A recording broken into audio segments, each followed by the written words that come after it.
गोपीचंद पडळकरांकडून करण्यात आलेले आरोप हे बेताल असल्याचं दिवंगत उद्योजक रमेश पोरवाल यांचे पुत्र राहुल पोरवाल यांनी सांगितलं। राजकीय वर्चस्वासाठी पडळकरांनी बेजबाबदार विधान केल्याचा आरोपही राहुल पोरवाल यांनी केलाय। जयंत पाटलांनी दिवंगत उद्योजक रमेश पोरवाल यांची जमीन लाटल्याचा आरोप झी24 तासच्या टू द पॉइंट या विशेष कार्यक्रमामध्ये पडळकरांनी केला होता। त्यावर रमेश पोरवाल यांचे पुत्र राहुल यांनी स्पष्टीकरण दिलंय। या प्रकरणामध्ये आपण पडळकरांच्या विरोधात कायदेशीर कारवाई करणार असून जयंत पाटलांनी आपली कुठलीच संपत्ती हडप केली नाही असं पोरवाल यांनी स्पष्ट केलंय।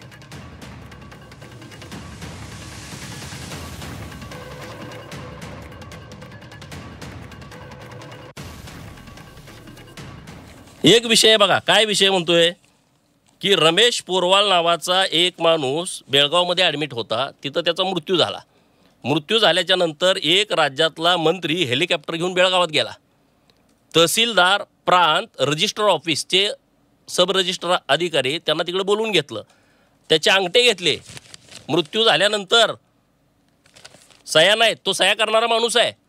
मृत्यू झाल्यानंतर त्याचे अंगठे घेतले आणि काय घेतलं, आता ते इस्लामपूर त्यांनी चिठ्ठीमध्ये लिहिलंय, आम्ही ईश्वरपूर म्हणतोय। त्या बोटाचे ठसे घेऊन ईश्वरपूर एस टी स्टँडवरून एस टी बाहेर पडते तेथील 3 मजली 400-500 फूट लांबीची बिल्डिंग, मोमीन मोहल्ल्यातील आझाद चौकातील 3 मजली 400 फूट लांबीची शॉपिंग सेंटर असलेली बिल्डिंग, रेटरे धरण येथील 17 एकर जमीन ट्रान्सफर करून घेतली। ही कुठली संस्कृती आहे?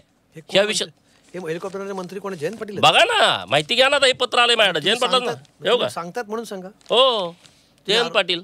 तुम्ही फार गंभीर आरोप करा। गरीब म्हणजे मला चिठ्ठी आली आहे, सगळं ठेवलं मी, दप्तर सगळं नावासहित। हा विषय तुम्ही जरा अजून थोडासा आम्हाला याची विस्ताराने सांगू शकाल का की काय आहे? नाही, हा बघा ना, रमेश कोण आहेत, कोणाबद्दल? रमेश पोरवाल नावाचा व्यक्ती आहे, त्यांना 3 मुलं आहेत। लहान मुलगा त्यांना शिव्या देतोय, म्हणजे आमचं सगळं लिहून घेतलंय म्हणून। आणि ज्या प्रांताधिकाऱ्यांनी मदत केली त्यांना प्रमोशन दिलं। मी आता माहिती पत्र देतो सीएम साहेबांना, ह्या सगळ्या प्रकरणाची चौकशी करा म्हणून। काल G24 वृत्तवाहिनीवर एक विषय बघा, काय विषय म्हणतोय, जी घटना कधी घडलीच नाही असं दांडात खोटे वक्तव्य केले आहे। त्यांनी असं वक्तव्य केले की माझे वडील म्हणजे रमेश पोरवाल यांचे बेळगाव येथे निधन झाल्यानंतर, त्यांच्या मृत्यूनंतर त्यांच्या बोटांचे ठसे घेऊन आमदार जयंतरावजी पाटील यांनी आमची प्रॉपर्टी हडप केलेली आहे। परंतु असं कुठलीच घटना घडलेली नाही।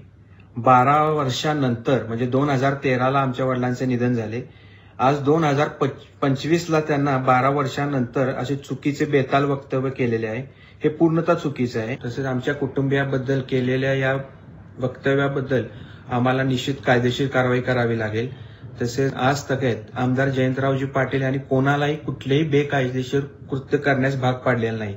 त्यामुळे हे केलेले आरोप सर्वतः खोटे आहेत आणि चुकीचे आहेत। फक्त आपले राजकीय वर्चस्वासाठी हे केलेले बेताल वक्तव्य आहे। त्यामुळे आम्हाला नक्कीच कायदेशीर कारवाई करावी लागेल।